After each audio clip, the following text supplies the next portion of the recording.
myself. I don't know about anybody else, but I'm enjoying myself. Hello and welcome to another edition of Supercar Secrets. Today we're looking at how to buy one of the most iconic of cars, the Lamborghini Miura. And of course we're joined by our resident Lamborghini expert, Iain Tyrrell. Iain, welcome back. Thank you. Welcome to the workshop.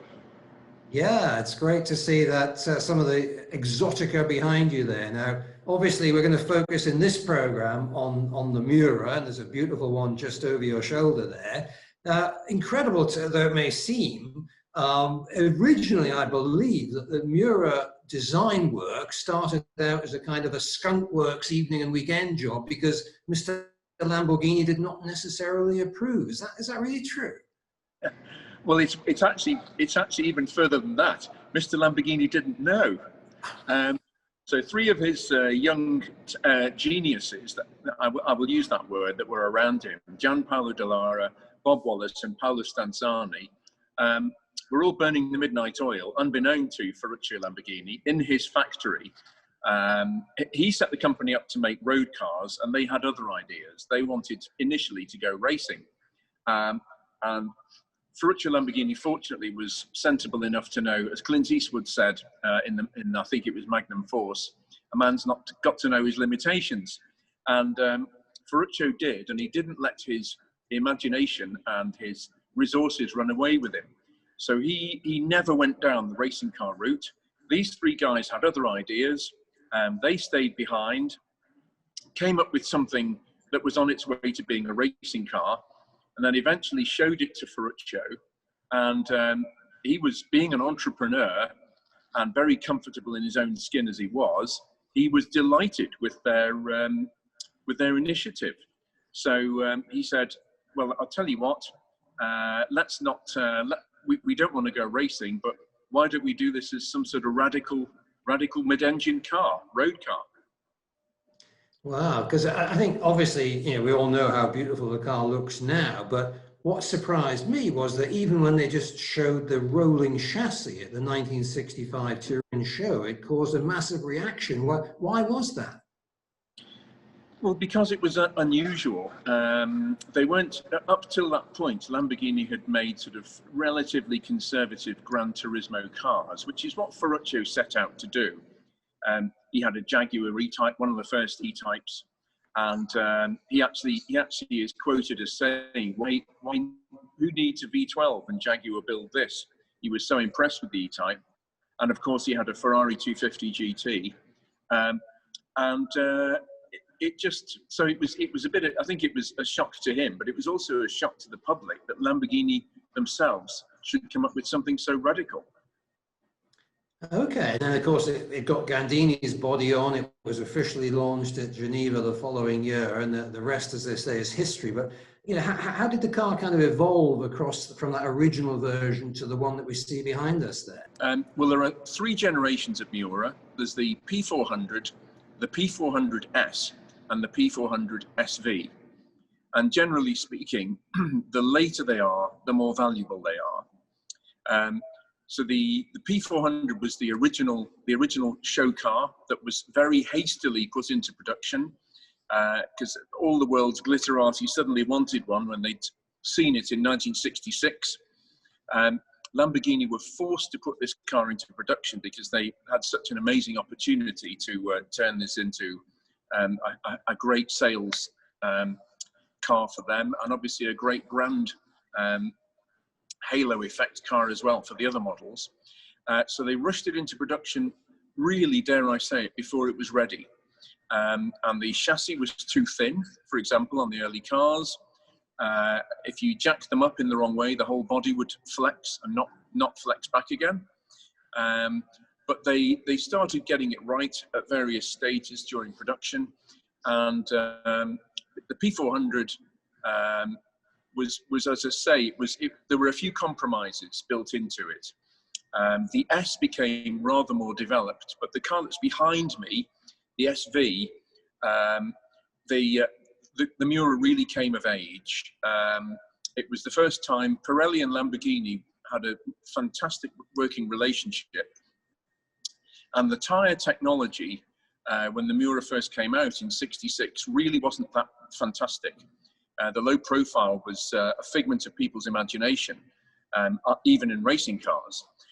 So it wasn't until 1971, when the SV behind me came out, that Pirelli had advanced tyre technology enough to catch up with Marcello Gandini's original design concept. And hence you can see on the back of the Miura, these very bulbous arches and these very quite wide tyres for a 1970-71 car. And this is because they were pushing the boundaries technology-wise at the time with this last series of Miura. Well, they were with all of them, but the technology began to catch up. And that's why these are more valuable, the SVs. Okay, well, I mean, every one of these cars has got its own story to tell. What can you tell us about this particular car that's in the workshop today? Well, this has recently arrived from Miami via Europe, and this car, we're going to do a lot of work on this car actually. At first glance it looks great, but it's quite unusual in that it's one of the very few Miura SVs that started life in the, I can use the word iconic, it's overused, but I can use it in this case, the lime green that these cars were so synonymous with. Verde Miura, it's called, that really vibrant, bursting, larger than life lime green. And this car is very unusual because it's an SV, but it's also was painted in that color from new. So we're going to restore the car and return it to the lime green. Okay, well, assuming I was lucky enough to be in the market for a Miura, can you kind of walk me around the car and tell me the sort of things that I should look out for in my purchasing decision here? Well, history and correctness and originality, more than ever, people are looking for that. If we think back to the bad old days of the late 1980s, people really did some pretty awful restoration work on cars like this. It was all about bling. It was all about retrimming them with some pretty low-grade leather. Not about detail at all. Things have spun on their head now. People want originality. People want detail. People want correctness. People want provenance. That's why we're returning this car to the lime green, for example. But the things that people would be looking for something like this are on the body. The doors and the front and rear clamshelves, the lift-up lids. The car's build number from Bertone is stamped on all of those parts. And really, if you want your perfect Miura, all of those 5 items, the doors, the front and rear clamshells, and the monocoque, the body chassis assembly, should all have the right Bertone build number stamped on them.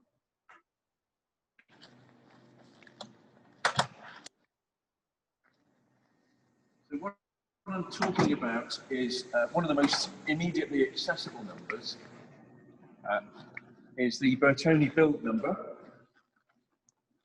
which is always, strangely enough, 100 ahead of the actual number of cars built. So, for example, if this was the 600th Miura built, the Bertone build number would be 700.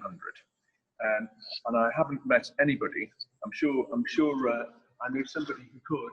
But I haven't met anybody who can actually tell me what the reason for that is.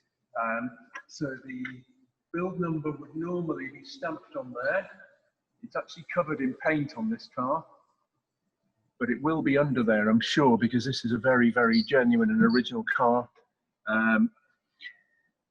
The build number is also stamped on the doors, just under here, and on the front. Let me see if you can find it.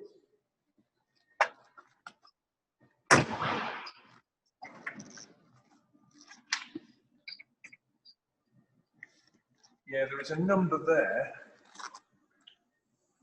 but it's just not identifiable at the moment. But that's where the number would be.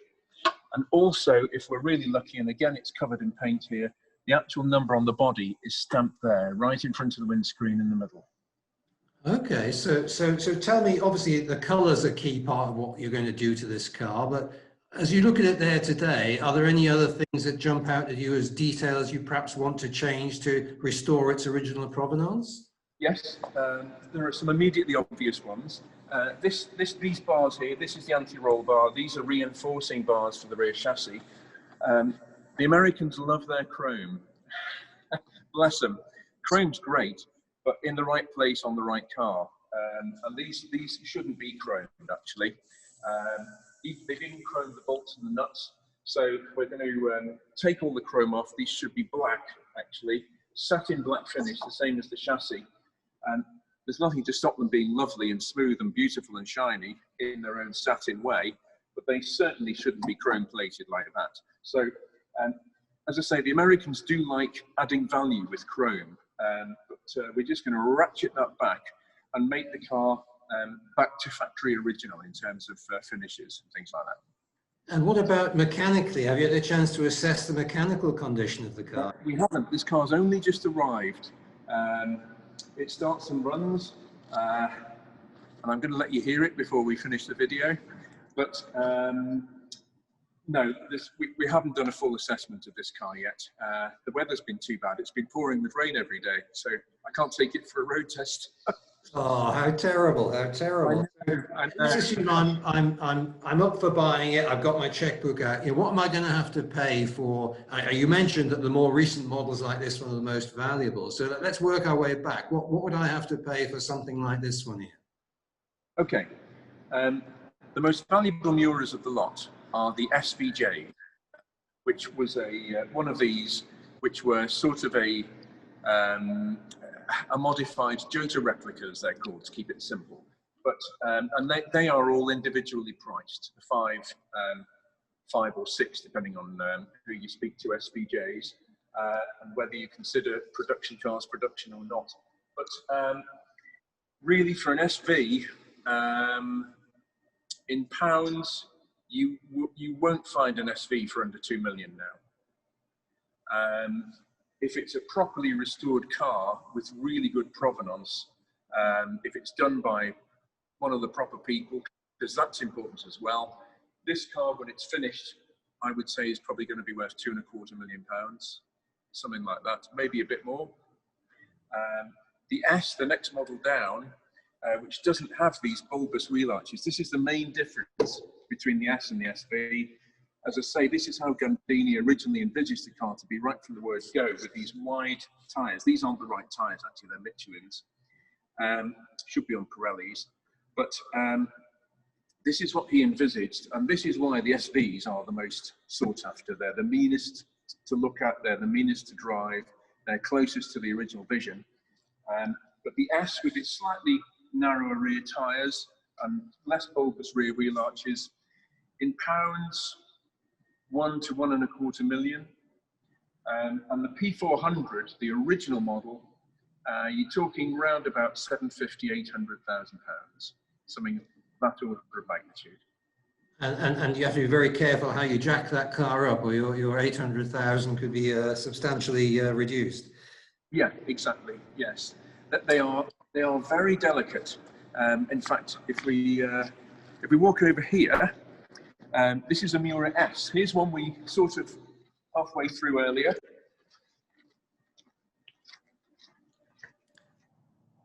So this is a Miura S. This is the car that sold at RM auctions a year ago in London. It hit the headlines. It's yellow, this car, and it was very original. And it was sold. The car lived in the Black Forest. It's a German gentleman who's bought it now. He sent the car to us for full restoration. We're a year into it. But to go back to your point about jacking the car up, a lot of the metalwork on the car is just very, very thin sheet metal, really. James, our metal fabricator, has completely refabricated the bottom part of this car. But if you look here, it's literally bits of sheet metal. This is how Gianpaolo Dallara originally developed the Miura. It's all just pressed steel, welded with these particularly not great welds. This was Bertoni sort of Marchesi welding in the 1960s. Pretty awful, actually, dare I say. In fact, we have to make the welds. We have to actually make them deliberately bad so that they match the rest of the car. We can't use beautiful modern stitch welding because it will look out of place. So it's all about getting, I mean, it sounds crazy, but it's about getting those details right, really. No, that's awesome. So I mean, this is one, obviously is one that you're in the middle of restoring. Are you aware of any Miuras still being discovered in barns in Tuscany? Are there any out there hiding that we don't know about? Yes. I was involved with the car a couple of years ago. There was a gentleman who lived in the south of France, not too far from Côte d'Azur, just a bit inland. An ex-Le Mans French racing driver called Gérard Gomber, or Lagombe as he was called. And I visited him twice, actually. And he had all old cars in his garden with trees going through them, one thing or another. And I mean, to say he was eccentric is a slight understatement. And when he died intestate. So the local mairie, the local council had to seize all the goods in his grounds, in his garden. And they went round with a metal detector. And lo and behold, it started going peep, peep, peep very loudly over a patch of mud that we'd been walking over when I went to visit him. And they started digging. What was underground? About half of a Miura. So that car is now being completely remade, the whole chassis, the whole body. It can all be, you can actually make a Miura virtually from scratch, as you can. I tell you what, Ian, I've heard of tax avoidance schemes, but I think that one definitely takes the biscuit. Exactly. Very yeah. So things like that are still happening, these crazy stories. I mean, there was a situation recently where somebody made up a story about a car that was found, but you don't have to really, because these things are still going on. Fantastic. So as we come to the end of our time together on this one, Ian, I know how hard you work, for example, on finding the Italian job Miura. Where does the Lamborghini Miura live in your kind of overall hall of motoring fame? Oh, if I had a top 10 cars I could collect, there would definitely be a Miura in there somewhere. Now, Ian, you did say that we could have a listen to the Miura, so why don't you just jump in there and start it up for us? Okay, so I'll start this up and I'll give you a little bit of Miura magic, okay? Okay.